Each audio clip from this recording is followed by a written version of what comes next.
2023년 생명보험이란 무엇인가? 이번 시간에는 보험 윤리에 대해서 살펴보도록 하겠습니다. 보험 윤리는 이제 1편의 마지막 부분에 해당이 되는데요. 윤리도 내용이 좀 많아서 두 번에 나눠서 같이 살펴보도록 하겠습니다. 첫 번째 이제 보험 윤리는요. 사실 이제 좀 도덕적인 부분들이 많아요. 그래서 이 부분은 뭐 외운다라고 하기보다는 여러분들 읽어보시고 이거는 좀 잘못된 거네 하면 그게 답일 가능성이 많습니다. 하지 말아야 되는 행동들만 여러분들이 잘 집어주시면은 이 부분은 쉽게 그래도 맞히실 수 있는 부분이 아닐까 싶습니다. 자, 그러면 하나씩 살펴보도록 하겠습니다. 자, 보험회사의 영업행위 윤리 준칙입니다. 아무래도 보험 영업을 함에 있어서 보험 영업인들의 어떤 윤리는 상당히 중요합니다. 그래서 고객분들의 어떤 또 이익하고도 연결이 되고요. 어떤 받아야 될 어떤 서비스의 어떤 부분들하고도 연결이 되기 때문에 윤리 준칙은 상당히 중요한 부분이라고 보실 수 있겠습니다. 그래서 누구를 위해서 하는 거냐면 소비자의 권익을 제고하기 위해서 이런 부분들을 윤리 준칙을 만들어서 저희가 이제 우리 이렇게 좀 합시다. 이런 거 잘 지킵시다. 하고 있다라고 보시면 되겠고요. 윤리 준칙의 주요 내용들은 여기 밑에 보시는 것처럼 이런 내용입니다. 그래서 소비자와의 정보 불균형을 해소하고 소비자에 대한 정보 제공을 강화하고 무집 질서 개선을 통한 소비자 보호를 하고 분쟁 반지 및 민원 처리에 힘쓴다. 이런 것들이 윤리 준칙이라고 보시면 돼요. 그래서 여러분들이 이런 것들 당연히 보면서 해야 되겠죠? 그래야 고객이 좋잖아요. 그래서 이런 내용들이 있다라는 걸 기억하시면 되고 시험 문제에서는 이런 것들을 뭐 불편을 해소해야 되는데 뭐 해소하지 않는다라고 표현을 한다든지 뭔가 잘못하는 그런 표현들을 바꿔서 나오면은 우리가 그거는 여러분들께서 쉽게 골라내실 수 있어야 될 것 같아요. 그래서 뭐 영업 실적을 최우선으로 한다 이런 말이 나오면은 이제 틀렸다라고 보시면 돼요. 소비자의 권익 보호나 이런 부분들을 위해서 우리가 해야 되는 게 최우선이다라고 보시면 되겠습니다. 그래서 읽어보시면 충분히 알 수 있는 내용들이기 때문에 여러분들 한번 내용만 같이 보았고요. 자, 그리고 이제 주요 내용들을 좀 살펴보도록 하겠습니다. 그래서 영업 활동의 기본 원칙은 보험회사 모집 종사자는요 모집 주소 확립 및 보험계약자의 권익 보호에 최선을 다해 영업 활동을 수행해야 된다. 여러분 당연한 얘기죠. 그러니까 이 윤리 첫 번째 시간은 당연한 얘기들을 다시 한번 강조하고 있다라고 보시면 됩니다. 자, 밑으로 내려오셔서 보험 상품 판매 전과 후에 보험 소비자의 정보 불균형 해소를 위해서 우리는 어떤 걸 해야 되느냐. 아무래도 보험 약관이나 이런 것들 보험회사가 만들었고요. 보험회사는 보험을 잘 알잖아요. 그렇다 보니까 보험계약자는 잘 몰라요. 그런 부분들을 해소하기 위해서 그 갭을 좀 줄이기 위해서 어떤 걸 해야 되느냐. 첫 번째 신의성실의 원칙입니다. 근데 여러분 이 신의성실이라는 것은요. 계약자도 필요해요. 보험회사도 필요한 거고요. 그러니까 계약자도 속이고 계약하면 안 돼요. 그죠? 고지의무나 이런 거 신의성실의 원칙에 의거해서 고지의무 제대로 하셔야 되는 거고요. 반대로 보험회사도 어때야 돼요? 신의성실의 원칙을 가지고 보험 영업을 해야 되겠죠. 그래서 모집 종사자 분들도 소비자의 권리와 신의성실의 원칙을 준수해야 된다. 그래서 어떤 속이거나 이런 행동을 하지 않고 성실하게 우리가 보험 영업에 임해야 되겠다라는 거고요. 그 다음에 적합한 상품을 권유해야 되겠다. 고객한테 필요하지도 않은 상품을 무리하게 권유한다든지 이런 부분들을 줄여야 되겠다. 그리고 그러려면요 고객의 정보를 잘 파악해야 되겠죠. 고객한테 정말 필요한 상품을 파악하려면요. 그리고 부당한 영업행위를 하지 말아야겠다. 여러분 부당한 영업행위 거기 이제 사례들이 나와 있습니다. 구매를 강요한다든지 계약을 승한. 여러분 계약 승한. 아까 부당한 계약에 뭐 그 해지 뭐 이런 부분 나왔죠. 6개월 이내에 다시 부활할 수 있는 부분 나왔잖아요. 그걸 저희가 승한 계약이라고 한다고 했습니다. 갈아탄다는 개념이에요. 나쁜 계약으로 갈아탄다 이런 개념이에요. 이런 거 하면 안 된다. 그래서 제대로 된 진짜 비교해서 진짜 예전 상품이 보험료가 너무 많고 보장도 안 좋아요. 그래서 새 걸로 바꿔 이런 건 해도 되지만 예전 게 더 좋아요. 근데 그거를 뭐 요즘 게 더 좋다고 해가지고 부당하게 새로 계약하게 한다 이런 거 하면 안 된다라는 겁니다. 그리고 미승인 자료 이 미승인 자료 쓰게 되면요 법적인 책임하고도 연관이 되게 됩니다. 그래서 미승인 자료 쓰면 안 되겠죠. 그 다음에 제대로 된 정보를 미제공한다든지 고지의무를 제대로 아프다고 했는데 그거 쓰지 마세요. 이렇게 하면 안 되겠죠. 그 다음에 허위 작성하게 한다든지 자필 서명을 고객한테 받아야 되는데 뭐 대신 해버린다든지 이런 행위 하면 안 됩니다. 그리고 여러분들 특별이익 제공이라고 하는데요. 뭔가 보험료를 대신 내주거나 이런 거 하면 될까요? 안 될까요? 안 됩니다, 여러분. 보험료 대납이나 이런 것도 하면 안 되는 행위로 돼 있고요. 이렇게 여러분처럼 공부하시고 자격 따지고 모집해야 되는데 이렇게 무자격으로 모집하거나 이런 것들도 하면 안 되는 행위들이다라고 보시면 돼요. 자, 그리고 충실한 설명 의무 이행. 그래서 우리 약관 주면서 설명 제대로 안 하면 계약 취소된다고 했죠. 그렇기 때문에 이런 의미를 잘 이해를 하셔야 되고요. 보험계약 유지관리 강화. 그러니까 이 보험 설계사분들께서 가끔 이제 그 고객에게 불만이 뭐냐면은 계약하기 전에는 문지방이 닳도록 찾아오더니 계약하고 나니까 안 오더라 이런 얘기 많이 하시거든요. 그래서 이제 영업윤리 준칙에서도 뭐라고 하냐면 계약 유지관리 강화. 그러니까 계약한 이후에도 자주 연락드리고 관리해드려라 라는 겁니다. 그리고 보험회사 같은 경우도 이제 1년마다 한 번씩 유지관리 내용을 고객에게 이렇게 안내장을 보내도록 되어 있습니다. 그래서 유지관리도 강화해라 이런 내용들을 정하고 있다라고 보시면 되고요. 보험 소비자에 대한 정보 제공 같은 경우는 적정하게 제공되어야 되고요. 시적절하게 제공이 되어야 됩니다. 그리고 세 번째 보시면은 계약 체결 및 유지 단계의 정보 제공이라고 되어 있는데 우선 계약을 체결할 권유할 때, 그러니까 우리가 안내 자료들이 있는데 단계별대로 제공해야 될 자료들이 좀 달라요. 처음에 고객에게 이 상품 참 좋은 상품입니다라고 권유를 할 때에는요, 리플렛이나 우리 안내장 같은 것도 가져올 거잖아요. 그래서 상품 설명서라든지 청약서 작성한 내용들이라든지 그런 것들을 보여주면서 설명을 해 주시겠죠. 자, 그다음에 체결이 됐어요. 권유를 끝나고 체결이 됐다. 그럴 때는 뭘 줘야 될까요? 약관이나 이런 것들 전달해 주셔야 되겠죠. 그 다음에 이제 계약이 잘 완료가 됐어요. 그리고 이제 계약 체결되면 증권도 전달해야 될 거고요. 그 다음에 계약이 제일 체결 완료가 됐다. 그러면은 유지가 잘 되고 있다는 거에 대해서 유지관리 내용도 보내드려야 됩니다. 그래서 단계별대로 시적절하게 우리가 안내 자료들을 제공해야 된다라는 거고요. 그 다음에 모집 질서 개선을 통한 소비자 보호입니다. 그래서 완전 판매 문화를 정착시키고 건전한 보험 시장 확립 하고 모집 종사의 전문성 제고하고 여러분 다 좋은 얘기예요. 그죠? 그래서 다 좋은 얘기들 위주로 여러분 고르시면 되고 그걸 좀 반대로 표현한 단어들을 여러분들이 고르시고 이렇게 골라내시면 됩니다. 그래서 여기 보시면은 보험협회 우수인증 설계사 제도라는 게 있거든요. 이런 제도들도 보험 모집자분들의 전문성을 제고하기 위한 우수한 설계사분들을 이렇게 많이 알리는 그런 제도들도 있다라는 거 기억해 주시면 되고요. 완전 판매라는 건 반복적으로 나와요. 앞으로도 또 나올 겁니다. 그래서 완전 판매라는 건 우리 보험 상품은 무형의 상품이거든요. 형태가 없어요. 근데 이런 펜 같은 경우는 형태가 있잖아요. 그래서 어디가 고장인지 알 수 있지만 보험 상품은 무형의 상품이기 때문에 불량품을 재기가 어렵습니다. 그래서 완전 판매를 통해서 불량을 최소화한다라는 개념이에요. 그래서 그걸 이제 저희가 완전 판매라고 합니다. 그래서 완전 판매는 뭘까? 제대로 설명하고 제대로 안내하고 줄 거 주고 이렇게 하는 것들이 이제 완전 판매라고 기본적으로 개념은 여러분들 그렇게 이해하시면 되겠습니다. 자, 그다음에 개인정보 보호를 위해서 힘써야 합니다. 개인정보 보호는 앞에서도 한번 나왔죠. 다시 한번 복습한다고 생각하시면 되고요. 개인정보의 이용, 수집하거나 이용할 때는요. 명확한 동의 절차를 거쳐서 우리가 해야 됩니다. 그래서 요즘에는 동의 다 절차 거칩니다. 자, 그리고 최소한의 정보만 수집해야 돼요. 최대한의 정보 아닙니다, 여러분. 개인정보는 최소한의 정보로서 우리가 수집하고 이용해야 된다. 진짜 꼭 필요할 때만 수집한다. 이렇게 보시면 되겠습니다. 그리고 이 이제 사용 용도가 다 됐어요. 그럴 경우에는 이제 파기를 해야 돼요. 그래서 보호하고 파기를 해야 되는데 우선은 이제 제3자 정보 제공, 그러니까 정보를 받은 거를 제3자한테 줘야 되는 경우, 여러분 우리 보험회사가 제3자의 정보를 제공하는 경우는 되게 한정적이에요. 막 주는 거 아닙니다. 그것도 고객한테 동의받고 주는 거고요. 그래서 법령에서 정하고 있거나 고객이 동의하에, 요거 앞에서 한번 나왔죠. 그래서 법령에 정하고 있거나 고객이 동의해 준 경우에만 제3자에게 제공 가능해요. 자, 보험 설계사가 요청한 경우 제공할 수 있을까요? 안 됩니다. 자, 이렇게 해서 그렇게 기억해 주시면 돼요. 다음 중 보험회사의 개인정보 제3자 제공에 해당하지 않는 것은 법령에서 정한 경우, 고객이 동의한 경우, 보험설계사가 요청한 경우, 그럼 보험설계가 요청한 경우는 안 됩니다. 자, 그 다음에 정보 유출하면 안 되겠죠. 다른 목적으로 쓰면 안 됩니다. 그리고 목적이 달성됐다면 어떻게 해야 돼요? 파기해야 됩니다. 완전히 없애야 된다라고 보시면 되겠습니다. 자, 그리고 보험 소비자 보호 조직 및 판매 관련 보상 체계를 갖추고 있습니다. 보험회사는요, 소비자 보호를 위해서 총괄 책임자를 주도록 되어 있거든요. 이 총괄 책임자는요, 임원급으로 1명 이상을 지정하도록 되어 있습니다. 그러니까 관심 갖고 고객 소비자 보호를 위해서 열심히 담당하는 임원도 정하고 이렇게 해서 관리해라, 이런 개념으로 이해하시면 되겠어요.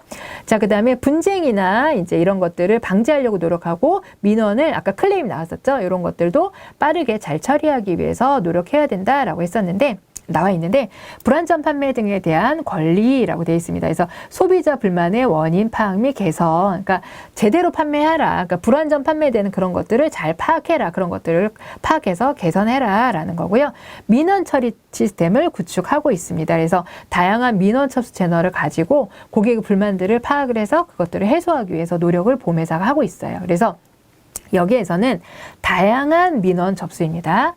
자, 저희 지금 보고 있는 건데 보험회사가 지키는 어떤 윤리 준칙들이거든요. 그래서 보험회사는 민원 처리 시스템을 구축을 해야 되는데 하나의 라인만 가지고 민원 처리를 하는 게 아니고 다양한 라인으로 민원을 받아서 처리를 해야 된다. 그래서 시험에서는 이게 다양한 민원 접수 채널을 주는데 단일화된 뭐 이렇게 하나에 이렇게 나오면 틀려요. 민원은요 다양한 경로로 받아야 돼요. 고객의 불만은 다양하게 접수를 할 수 있어야 된다라는 겁니다. 자, 그래서 다양한 부분을 여러분들 기억해 주시고요. 그리고 이제 기타 부분에 보면은 내부 신고 제도 같은 것도 운영을 합니다. 그래서 내부적으로 여러분 정보 지켜야 되는데 누군가가 뭐 밖으로 빼돌린다든지 이런 문제 생기면 안 돼요.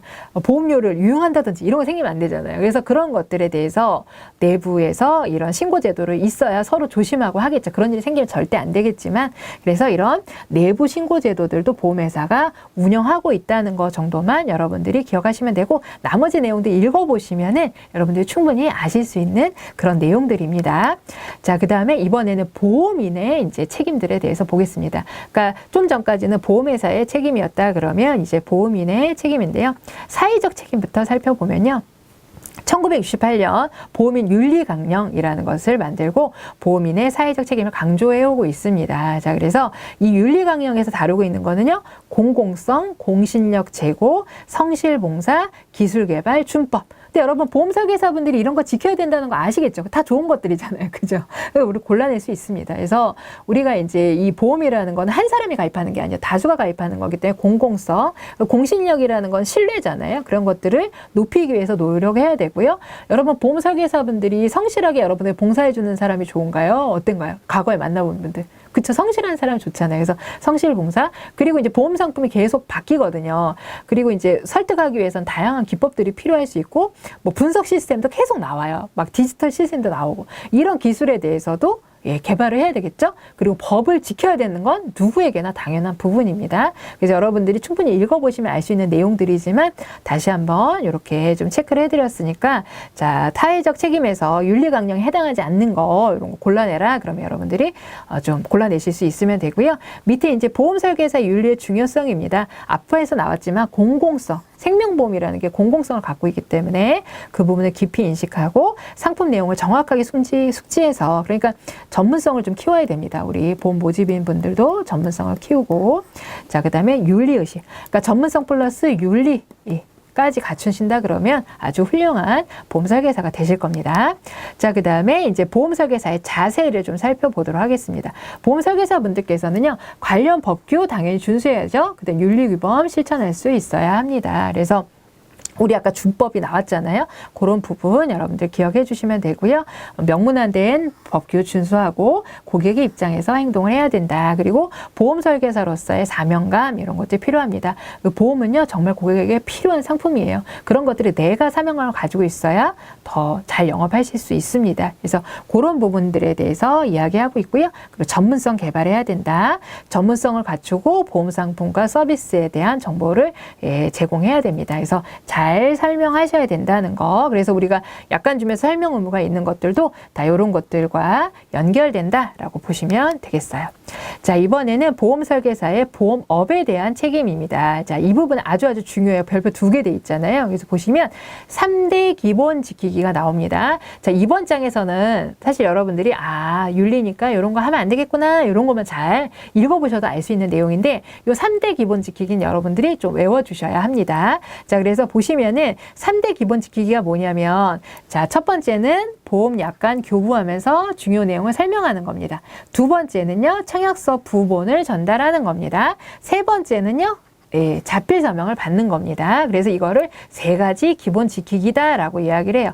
그래서 우리가 완전 판매해야 된다 그랬잖아요. 무형의 상품이니까 고객에게 만족할 수 있는 완전 판매해야 된다는데 그 완전 판매의 하나의 방법이 3대 기본 지키기를 잘 지키면 완전 판매가 될 수 있다라고 보시면 돼요. 완전 판매 안에 3대 기본 지키기가 들어간다라고 보시면 되는데 자, 3대 기본 지키기 3가지 아닌 거 넣어놓고 골라내는 문제 나올 수 있거든요. 그래서 약관 주면서 설명하고 자, 여러분들 보험도 계약이거든요. 그러니까 계약서, 청약서 서로 나눠 갖고 사인한 다음에 보험회사 하나 갖고 보험계약자 하나 갖고 이렇게 해야 됩니다. 그래서 부본을 전달해야 되고요. 다 뭐 해야 돼요? 자필 서명해야 합니다. 대신하면 안 돼요. 자, 그게 이제 자필 서명. 그래서 요 3가지가 3대 기본 지키기고요. 만약에 배우자나 직계가정이 대신 서명한다? 틀린 거죠. 부모에게 전달한다?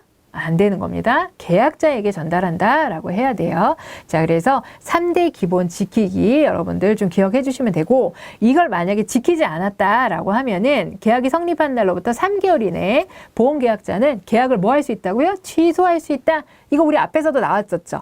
보험 약관 부분에서 나왔었잖아요. 그래서 약관을 교부하고 설명하지 않으면 3개월 이내에 취소할 수 있다. 그래서 취소인데 무효라고 하거나 철회라고 하거나 이렇게 나오면 해지라고 하거나 그러면 틀립니다. 이 경우에는 보험에서 잘못한 거잖아요. 이거 3개 해야 되는데 안 했잖아요. 그러니까 어떻게 될까요? 보험계약 대출이율 불이해서 드려야 된다라는 부분 여러분들 기억해 주시면 돼요. 자, 그 다음에 이제 2번째로 부당한 계약 전환. 승하계약 참 자주 나오죠. 하지 말아라 이겁니다. 그래서 부당하게 멀쩡한 계약을 새로운 계약으로 계약 갈아타게 하거나 그러니까 여러분 정상적인 건 괜찮아요. 다 안 되는 게 아닙니다. 과거의 상품이 막 10년, 20년 전에 진짜 안 좋은 거 가입되어 있어요. 그래서 보험료도 비싸요. 그래서 이번에 새로운 상품 이렇게 하세요. 이거는 괜찮은 거예요. 근데 부당하게 전환하는 거 안 된다라고 보시면 돼요. 이 경우에는 자, 그래서 이렇게 같은 비슷한 상품을 다시 계약을 하게 될 때는 뭘 하냐면 비교 안내 확인서라는 걸 통해서 자필 서명을 받게 됩니다. 자, 그리고 비윤리적 판매 행위는 지양해야 되겠죠. 그 다음에 불법 허위, 과장, 광고 이런 거 하면 될까요? 안 될까요? 안 됩니다. 자, 그 다음에 영리 목적의 광고성 정보를 제공할 때는 사전 동의가 필요해요. 그러니까 여러분들이 어떤 광고를 하기 위해서 고객한테 뭔가를 보낼 때는 뭘 해야 된다? 사전에 동의를 해야 돼요. 그러니까 동의 없이 막 보내면 안 된다는 거예요. 그런데요, 여러분들 이런 건 상관없어요. 보험 상품 소개, 보험 가입 권유 이런 건 영리 목적의 광고 아니에요. 이거는 해도 돼요. 이건 해도 됩니다. 그러니까 여러분 보험 영업을 위해서 통상적으로 안내하는 거 있죠. 고객님 보험료 미납되셨네요. 납부하셔야 돼. 이런 거 해도 된다는 거. 이거는 뭐 동의 없어도 이거는 보험 계약 관리에 필요한 부분이기 때문에 이런 안내는 해도 된다. 근데 영리 목적의 광고성 정보를 보내는 것은 사전 동의가 있어야지만 가능하다라는 부분입니다. 자, 그리고 자료는 어떤 것만 써야 될까요? 회사가 승인한 자료를 써야 돼요. 그리고 내부 심사 후 관리 번호가 우리 이제 자료들에는요 관리 번호가 다 부여가 됩니다. 그래서 그런 것이 있는 자료만 사용을 해야 된다. 그리고 편법적 영업 행위 하면 될까요? 안 될까요? 그런 것들 안 된다라고 보시면 돼요. 이게 뭐 꺾기라고 얘기하는데 보험 대출하는 사람한테 상품 끼워 팔기를 한다든지 이런 거 하면 안 된다라는 겁니다. 그래서 여러분들께서 읽어보시면 대체적으로 알 수 있는 내용이고요. 그리고 이제 보험 설계사의 보험회사에 대한 책임 부분도 당연히 회사 규정 준수해야 되겠죠. 그리고 보험료를 이제 고객에게 수령을 하게 되는데 보험료 수령 시 회사 이름으로 된 영수증을 발급해주고 즉시 어떻게 해야 된다고요? 보험회사의 계좌로 입금해야 합니다. 자, 그 보험 설계사 이름으로 영수증 발행해준다? 그럼 틀려요. 그래서 보험회사 이름으로 영수증 발급해준다. 그리고 만약에 유용하거나 이러면은 안 돼요. 그 다음에 여러분 일일 수금 하면 안 되는데 일일 수금이 뭘까요? 이런 거예요. 월납 보험료가 30만 원이에요. 근데 매일 10,000원씩 받는 거예요. 이게 일일수금입니다. 여러분 이거 유용이에요. 보험료 미리 받아서 쓸 수 있기 때문에 안 됩니다. 그래서 일일수금도 하면 안 되는 행위 중에 하나다라고 보시면 돼요. 자, 그 다음에 1차 언더라이터시잖아요. 그러니까 언더라이팅을 위해 정확한 정보를 회사에게 제공해야 된다. 그러니까 막 알리는 걸 못하게 하거나 이러면 안 되는 거죠. 그리고 고객 불만이 있을 때는 처리를 해야 되는데 고객 불만사항을 구두 문서 전화로 접수 시에는 어떻게 해야 된다? 즉시 보험회사에게 알려야 합니다. 고객 불만이 접수된 접수되는 즉시 보험회사에게 알려야 한다라는 부분이에요. 자, 이번에는 보험설계사의 고객에 대한 책임에 대해서 살펴보겠습니다. 자, 보험설계사는요, 고객에게 적합한 상품을 판매해야 되겠죠. 적합한 상품이라는 건 어떤 걸까요? 상품이 좋기만 하면 적합할까요? 상품이 너무 좋아요. 근데 한 달에 보험료가 1,000만 원이에요. 그러면 그건 적합하지 않겠죠. 그러니까 고객의 어떤 경제적인 사정이나 이런 것들이 다 이제 고려가 돼야 될 겁니다. 그래서 고려사항을 보면은 재정, 재무상태, 투자 목표, 위험 감수 수준, 특히 이제 변액보험 같은 경우 위험 감수 수준, 투자와 관련된 것들은 이런 부분이나 과거의 투자 경험 이런 것들을 고려해야 될 거고요. 어떤 것들을 그럼 고객에게 체크해야 되느냐? 나이, 납입보험료, 가입 목적, 고객 적합성, 투자 기간 이런 것들을 다 체크하고 고려해서 우리가 적합한 상품을 고객에게 판매해야 된다라는 얘기입니다. 그 중에서도요, 변액보험 같은 경우는요, 표준계약 권유 준칙 일반 원칙이라는 게 있어요. 그래서 관계법규 준수, 신의성실의 원칙에 따라서 업무를 수행하고 적합성 진단을 한 후에 자 실시 목적 충분히 설명하고 판매해야 된다라는 거고요. 보험계약 체결에 따른 위험 등을 정확하게 설명해야 돼. 여러분 변액보험 뒤에서 배우겠지만 변액보험 같은 경우는요, 투자 상품이에요. 그래서 내가 낸 원금보다도 손실이 될 수 있는 부분이 있습니다. 그렇기 때문에 그런 부분들을 어떻게 해야 돼요? 잘 설명해야 되죠. 고객에게 충분히 설명해야 됩니다. 그렇기 때문에 고객이 그런 상품을 또 가입할 수 있는 적합한 사람인지도 우리가 파악을 해야 되고, 그런 위험들도 잘 설명을 해줘야 되고요. 계약자가 스스로 의사결정하고 그 결과가 본인에게 귀속됨을, 이 투자에 대한 책임은 누구한테 있다? 고객님께 있다라는 것들에 대해서도 잘 설명해야 되고요. 정당한 사유 없이 계약자의 이익을 해치면서 제3자 이익을 추구하는 행위 당연히 하시면 안 되겠죠. 근데 여러분들 읽어보시면 충분히 알 수 있는 내용들입니다. 자, 그리고 고객에 대한 책임 더 연결해서 보면요, 회사 상품 소개할 때는 인증된 자료 이런 것들, 그리고 제대로 설명 의무 이행하셔야 되겠고, 고객 정보 보호 또 나옵니다. 근데 여기서 하나 이제 기억해 주셔야 될 거, 고객의 동의 없이 마케팅 목적으로 뭐 사용하면 절대 안 되겠죠. 막 고객 정보 받았는데 다른 거만 홍보하는 거 보내고 이러면 안 된단 말이에요. 그런데 여러분들 여기서 아까 제3자 제공 같은 경우에는 법률에 정하거나 고객이 동의하면 할 수 있다라 그랬잖아요. 근데 여러분 여기서 주민번호 같은 경우는요, 법령에서 허용한 경우 이외에 고객이 동의해도 사용이 불가능합니다. 그러니까 주민번호 같은 경우는 마음대로 사용할 수 없다라고 여러분들 기억하시면 돼요. 그래서 동의해도 마음대로 쓸 수 없다. 뭐 어떤 그 보호해야 된다. 이런 개념 보시면 돼요. 계약에 관련돼서 필요한 정보를 입력하는 데만 쓰는 거지 다른 데 절대 쓸 수 없다. 유출할 수 없고, 동의받아도 다른 데에다가는 절대 고객의 주민번호는 줄 수 없다. 그래서 고객이 동의 시에도 주민번호는 줄 수 없다. 제3자에게 제공하는 부분에 있어서는 뭐 고객의 동의가 가능했었잖아요. 근데 주민번호는 안 된다라는 부분 기억해 주시고 되면 되고요. 고객 관리 잘 하셔야 되겠죠. 그 다음에 보험산업 전체 이미지에 영향을 미치니까 또 이렇게 사회에 대한 책임도 다하는 부분들이 규범이나 이런 것들을 잘 지키는 설계사가 보험 모집인이 되는 것도 중요하다라고 보시면 되겠습니다. 자, 이번 장은 보험 윤리 첫 번째 시간이었는데요. 아마 내용 들으셔서 아시겠지만 이 부분은 알겠다 이런 느낌 드실 거예요. 그래서 잘못된 것만 잘 골라내시면, 그리고 3대 기본 지키기만 여러분들이 잘 기억하시면 되겠습니다. 이상으로 보험 윤리 첫 번째 시간 마치도록 하겠습니다.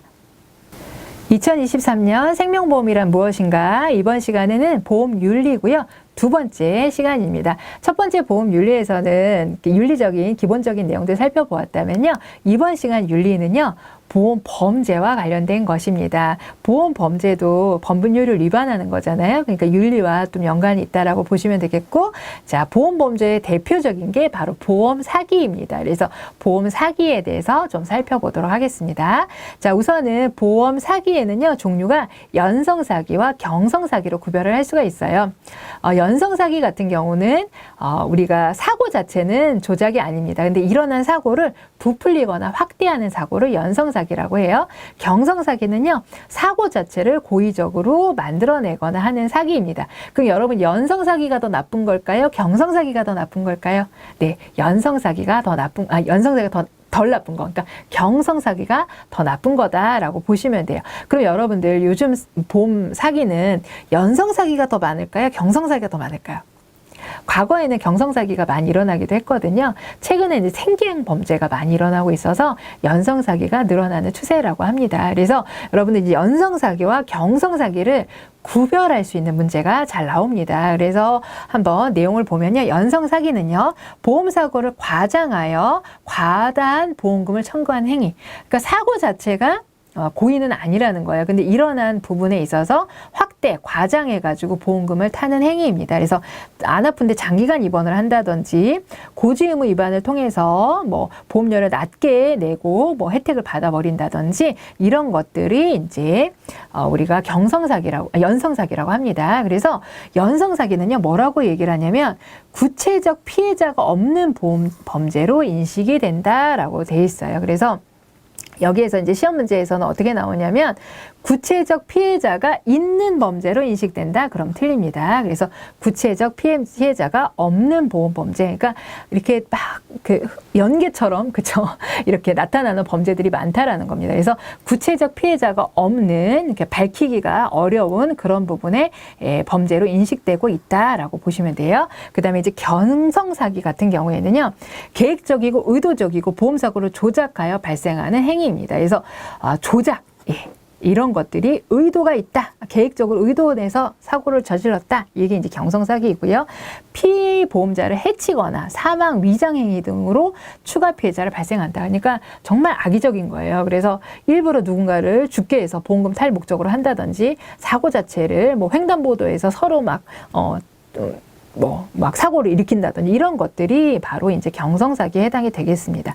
이렇게 사기를 저지르게 된다라고 했을 때 과거에는요, 특별한 법이 없어가지고 형법에 저희가 사기죄로 처벌을 했었어요. 사기죄.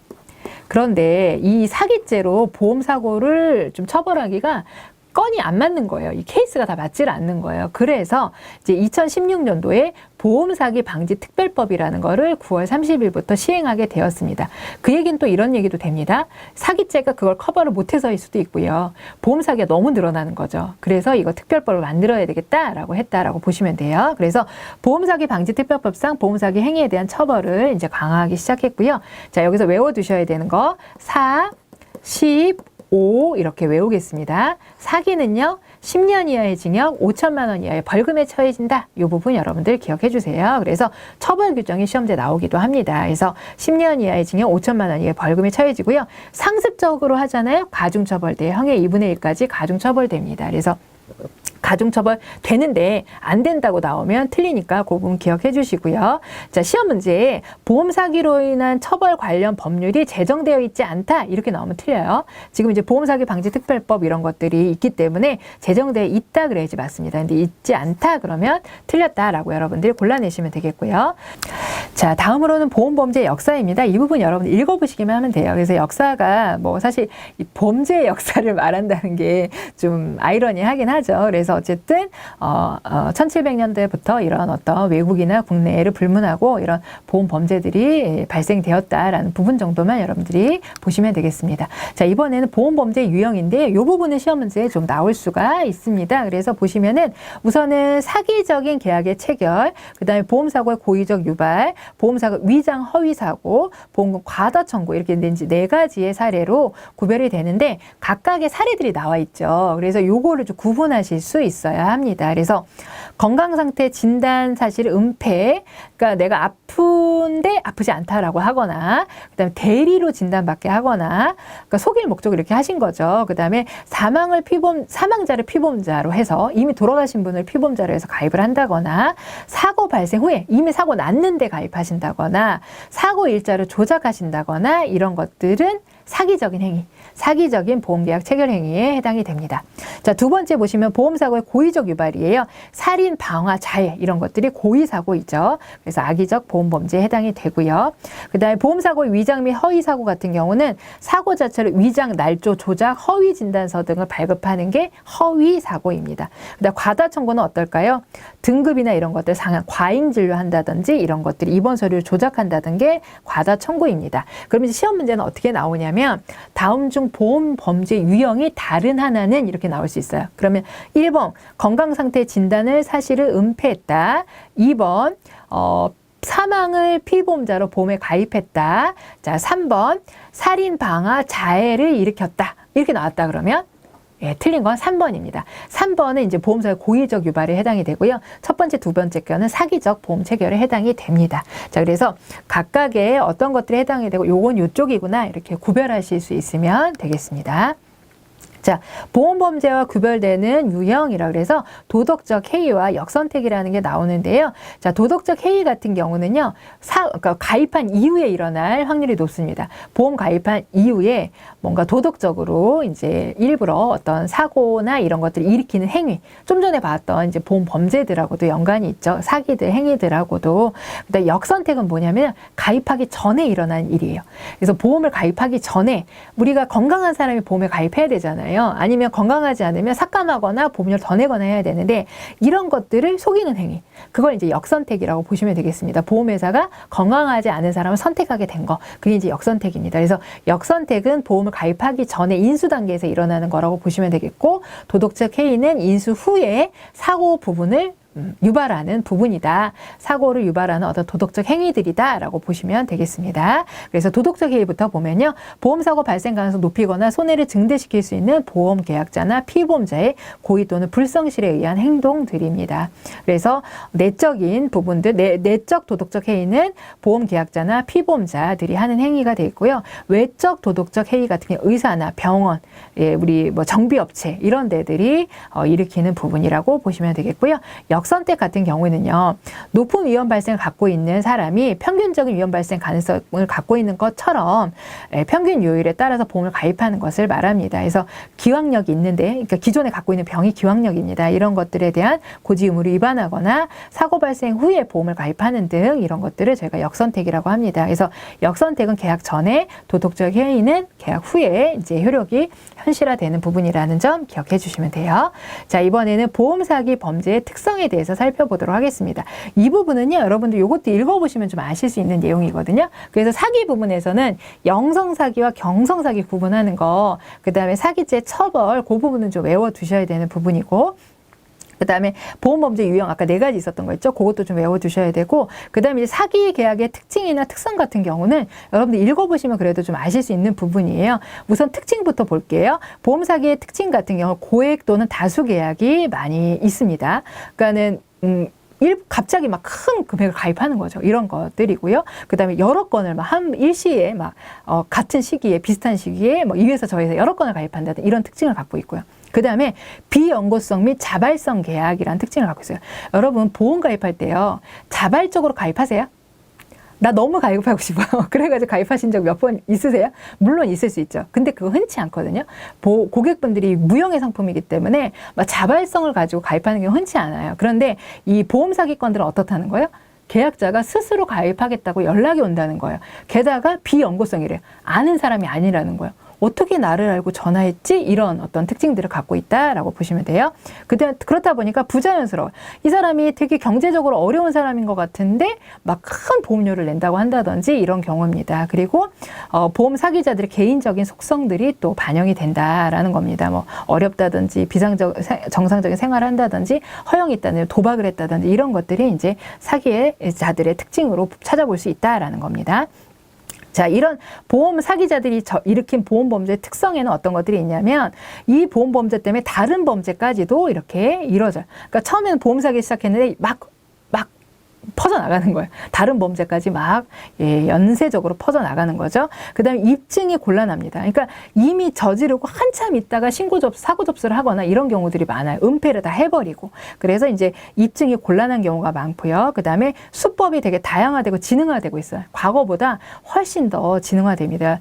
최근에 보이스라는 영화도 있었잖아요. 그러니까 이런 것들이 아주 이렇게 지능화되는 것처럼 보험 범죄들도 그렇다라고 보시면 되고요. 보험 범죄의 간접성과 제의식 결여 이런 부분들도 선의성이 신의성시를 우리가 가지고 있어야 되는데 그렇지 않은 일부 고객들 때문에 이제 이런 문제들이 발생되고 있다. 그래서 이제 시험지에 나오는 부분을 보면요, 보험 범죄가 개인화되고 있다? 그럼 틀립니다. 이렇게 다양화되고 있고 조직화되고 있다? 이래야지 맞아요. 개인 단독 범죄 증가된다? 틀려요. 이게 같이 조직화돼서 일어나고 있고요. 보험 상품이 다양성이 증가하기 때문이다. 보험 범죄가 일어나는 게 보험 상품이 다양해져서 그런 것은 아닌 거죠. 자, 그래서 이렇게 보험 범죄 특성과 의미들을 여러분들이 이해하시면 되겠고요. 이런 보험 범죄는 어떤 피해를 주느냐? 사회적으로 우선은 피해를 줍니다. 그래서 보험제도 존립 기반의 위험을 가져오고요. 사회적 병리 현상들을 우리가 가중되게 합니다. 그리고 보험범죄, 모방범죄가 요즘에 이제 어린 10대들이 모방범죄를 하는 것도 늘어나고 있거든요. 그래서 그런 것들이 늘어나기도 하고 보험산업이 어떻게 될까? 이미지가 안 좋아지겠죠? 그리고 제일 중요한 부분은 뭐냐면요. 보험료가 올라가는 효과가 생깁니다. 이런 보험 범죄는요. 그러니까 공보험료 인상의 초래라고 했는데 여러분들 보험 사기가 많이 생기면 수지상등 맞춰야 되잖아요.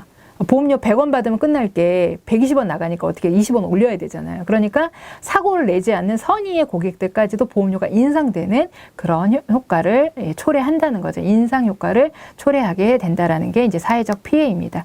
전체적으로 다 피해를 입는 것과 마찬가지인 거죠. 자, 이제 보험 사기 적발 실적에 대해서 보겠습니다. 보험 범죄는 갈수록 진화하고 있어요. 아까 조직화 다양화되고 있다라고 했잖아요. 그래서 고액의 보험금을 노린 계획적 경성 사기보다는 일반 국민이 피해를 과장하는 등의 연성 사기 위주의 생계형 보험 사기가 증가하고 있다라고 했었습니다. 나와 있습니다. 그래서 여기 보시면은 여기 경성, 보험자는 빼고요. 경성 사기입니다. 그래서 가로 놓기 나온 적 있어요. 경성 사기보다 그다음에 연성 사기 가로 그래 놓고 생계형 가로. 그래서 경성사기, 연성사기, 생계형 이렇게 가로에 들어갈 뭐냐 말이 뭐냐 이렇게 나온 적이 있기 때문에 자 경성사기는 줄어들고 있고 연성사기가 들어가는데 생계형 보험 범죄다라는 부분 기억해 주시면 됩니다. 그렇다 보니까 보험금도 많이 누수돼요. 1인당 11만 원 정도가 추가 부담을 일으키고 있다라고 통계 조사도 나와 있습니다. 그리고 보험 사기에 적발되는 이제 직업의 비중들을 보면요 회사원이 가장 많다라고 보시면 되겠고 사기의 유형들은 사고를 조작하는 내용 자체를 조작하는 사고가 가장 많은 유형에 차지합니다. 그래서 여러분들 높은 비중 있잖아요. 회사원과 사고 조작 정도는 여러분들이 요 중에 회사원이 가장 많구나. 사고 내용을 조작하는 사고가 가장 많구나. 요 정도는 여러분들이 기억해 주시면 좋겠습니다. 자, 이번에는 정부 및 유관기관 등의 보험범죄 예방 방지 활동입니다. 이 보험사기가 이렇게 보험범죄가 늘어나다 보니까 법으로도 강화를 하고 있고요. 여러 유관단체들이 그 줄이기 위해서 노력을 많이 하고 있어요. 보험에서만 노력한다고 되지 않아요. 이게 사회 전체적으로 영향을 미치고 있거든요. 보험 사기가. 그렇기 때문에 전체적으로 대응을 해야 됩니다. 그래서 검찰 같은 경우에는요. 합동 대책반을 운영해서 하고 있고요. 검찰청 같은 경우는 보험범죄 수사 협의체, 협의회를 구성해서 운영하고 있습니다. 그래서 금감원과 보험협회, 보험사와 같이 검찰청이 하고 있고요. 그 다음에 금융감독원 같은 경우는 보험사기 인지 시스템 IFAS의 개선 노력을 하고 있습니다. 그 다음에 보험회사 같은 경우는 SIU라 그래서 보험사기 특별조사반을 운영하고 있고요. 그리고 금감원과 함께 보험범죄 신고센터를 운영하고 있습니다. 그래서 여기서 여러분들 금감원과 함께 하고 있는데 여기서는 금융위원회 아닙니다. 우리 제일 높은 데가 금융위원회라고 했잖아요. 그래서 금융위원회가 아닌가 생각하실 수 있겠지만 여기서는 금감원과 함께 보험범죄 예방신 그러니까 실무는 금감원이 해요. 그래서 금감원과 함께 보험범죄 신고센터 운영하고 있다는 거 기억해 주시면 되고요. 그리고 2014년에 는요 보험업법에 보험관계 업무 종사자의 보험사기 행위를 명시적으로 금지하는 행위를 그러니까 우리 모집 종사자들도 보험 사기에 가담하지 말아라 라는 거죠. 그런 법률적인 체계도 마련을 했고요. 2016년 아까 말씀드린 대로 보험사기 방지 특별법도 만들어졌습니다. 그러니까 보험사기에 대한 보험범죄에 대한 법적 규정이 마련되어 있지 않다가 아니고 어떻다고요? 다양한 제도들이 법령 제도들이 마련되어 있다 그래야지 맞는 부분이다 라고 보시면 되겠습니다. 자, 이번에는 보험설계사 등의 보험사고 연루 사례들에 대해서 보도록 할 텐데요. 보험설계사의 보험사기 연루 사례 같은 경우는 뭐 병원이라든지 정비업소라든지 이런 분들하고 어떤 짜고 뭐 일을 저질렀다든지 그런 경우들이 과거에 있었습니다. 그래서 일반 보험 범죄에 비해 모방에 의한 파급 효과가 크게 나타납니다. 그러니까 한 사람이 하면 다른 사람들도 막 이렇게 소문 나가지고 하는 경우들이 생길 수 있기 때문에 파급 효과가 커요. 그러니까 더더욱이 하면 안 되겠죠. 자, 그다음에 보험설계사의 보험사기 연루 시 처벌 우선은 사기에 연루되시게 되면 형사처벌 받을 수 있습니다. 그리고 보험금액 전액을 변제해야 되고요. 보험계약 해지될 수 있고요. 금융위원회로부터 업무정지 또는 등록 취소 그러니까 더 이상 보험설계사 일을 할 수 없는 상황이 될 수가 있습니다. 그리고요. 한국신용정보원에 금융질서 문란자로 등록이 됩니다. 그러니까 금융질서 문란자니까 어떤 일을 새롭게 시작하실 때 방해가 될 수 있는 그런 상황에 놓일 수 있다라는 겁니다. 그래서 계좌 개설이나 대출이나 신용카드 발급 이런 것들이 제한되는 경우가 생길 수 있기 때문에 절대 하면 안 되겠다라고 보시면 되겠죠. 자, 그다음에 보험 설계사 등의 사기 연루 사례는요. 여러분들이 이런 것들이 있다라는 정도 읽어보시면 됩니다. 그래서 불법 안내 자료를 영업에 활용한다든지 고지부 위반을 하도록 고객을 종용한다든지 뭐 이런 어떤 문제 병원을 소개한다든지 이런 사례들입니다. 이게 읽어보시면 아실만한 그런 내용들이라서 읽어보시면 되겠어요. 자, 이번에는 자살에 대한 부분들을 좀 살펴보겠습니다. 그래서 생명 존중과 자살 예방이라고 되어 있는데, 자, 우리 이제 자살 같은 경우에 우리 생명보험에서요, 우리 고의는 보상하지 않잖아요. 그런데 가입 후 2년이 지나면 자살이나 자해도 보상을 하도록 되어 있습니다.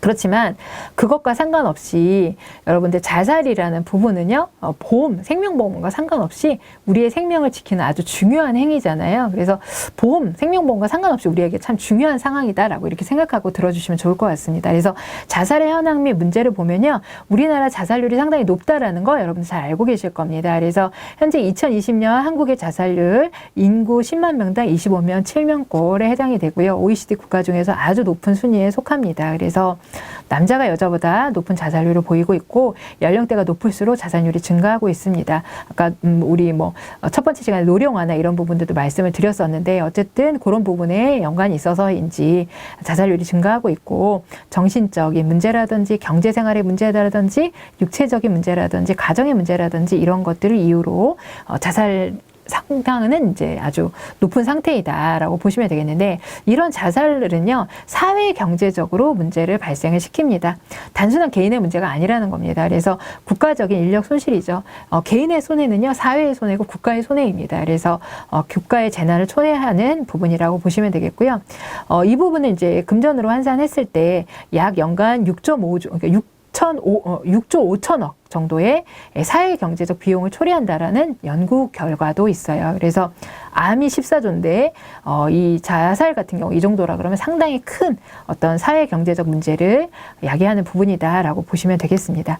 그래서 이제 국가 차원이나 이런 생명보험사들은요, 자살을 예방하기 위한 노력들을 열심히 하고 있습니다. 그래서 국가 차원에서는 한국형 자살 예방 교육 프로그램인 보고 듣고 말하기라는 프로그램을 교육하고 전파하고 있습니다. 그래서 국가 차원에서 한국생명존중희망재단, 과거에는 이제 중앙자살예방센터라고 불렸는데요, 이름이 바뀌었습니다. 그래서 이렇게 보고 듣고 말하기 제도를 개발을 해서 보급을 하고 있고요. 그러니까 그 어떤 자살의 징후들이 파악을 하고 그것들을 발견을 했다라 그러면 그걸 어떤 보고 듣고 말하기를 통해서 예방할 수 있는 그런 프로그램이 바로 자살 예방 프로그램입니다. 그래서 보시면은 자살 예방자의 사망 원인을 다각도로 분석하고 자살 요정 및 전문 인력 지원하는 역할을 수행하고요. 이 자살 예방 교육 프로그램 한국생명존중희망재단에서는 게이트키퍼라는 분을 양성하고 있습니다. 그래서 자살의 위험 신호를 인지하고 전문기관에 연계하는 역할을 하는 게이트키퍼, 지키는 분들을 양성하는 거죠. 그런 프로그램들을 통해서 교육도 하고 전문가도 양성해서 자살을 예방하려는 프로그램들을 하고 있다라는 부분 기억해 주시면 되겠습니다. 자, 그리고 이제 자살 예방을 위한 업계, 우리 생명보험 업계의 노력에 대해서 살펴보도록 할 텐데요. 생명보험 사회공헌위원회라는 곳이 있습니다. 그래서 이 생명보험 사회공헌위원회는요, 2007년에 발족이 되어서 생명보험의 사회공헌, 우리가 공공성이 있는 생명보험 같은 경우에 사회공헌도 필요하겠죠. 그래서 사회 일원들을 돕는 그런 어떤 활동들을 하고 있는데요. 사회공헌 활동을 위해서 2007년도에 설치되었고, 이 생명보험 사회공헌위원회에서는 자살 예방 사업을 진행을 하고 있습니다. 그래서 이 생명보험 사회공헌 재단을 통해서 자살 예방 사업을 진행하고 있는데요. 어떤 것들을 이행하는지가 시험 문제 나올 수 있습니다. 총 4가지가 나와 있는데, 농약, 안전, 보관함, 보급. 우리가 이 농약으로 통해서 자살하는 경우도 많거든요. 왜 버려지잖아요. 논바닥 이런데 그런 거를 마시고 자살하는 경우도 있기 때문에 그런 걸 예방하기 위한 농약, 안전, 보관함, 보급. 그 다음에 SOS 생명의 전화 이런 것들도 운영하고 있습니다. 그래서 자살 충동을 느끼는 사람들에 대한 그런 예방을 할 수 있는 상담 이런 것들을 운영하는 부분이겠죠. 그래서 위험군들을 지원하고 청소년 자살을 예방하는 그런 다양한 활동들을 사회공헌 활동들을 생명보험 사회공헌위원회에서 하고 있다라는 부분 여러분 기억해 주시면 돼요. 그래서 여러분 시험지에 나온다 그러면 농약안전보건함이나 SOS 생명전화 같은 경우는 생명보험협회에서 그러니까 그 업계에서 하는 노력이거든요. 이건 국가에서 하는 게 아니고요. 보고 듣고 말하기는 국가에서 하는 거죠. 그래서 요거를 좀 구별하실 수 있으면 되겠습니다. 자, 이상으로 지금까지 보험윤리 두 번째 시간 마치도록 하겠습니다.